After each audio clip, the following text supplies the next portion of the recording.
Magandang araw, ako po si JM De Jesus para sa Pasada Balita ngayong alas 12. Kinumpirma ng NBI ang naging pangingikil ni San Simon, Pampanga Mayor JP Punsalan at kasamahan nitong si Ed Ryan Dimla aka Doc Yang sa isang private company sa kanilang bayan.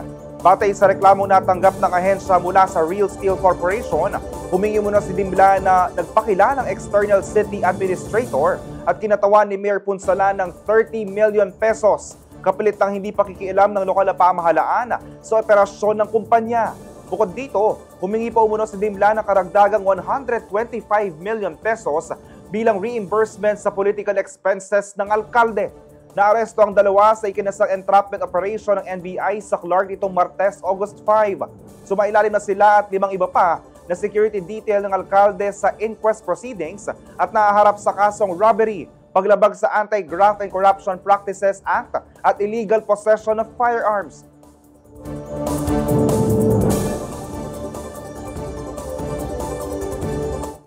Para sa iba pang balita at updates, tutok lang sa Pasada Balita mamayang alas 2 ng hapon. Ako po si JM De Jesus. Magandang araw po.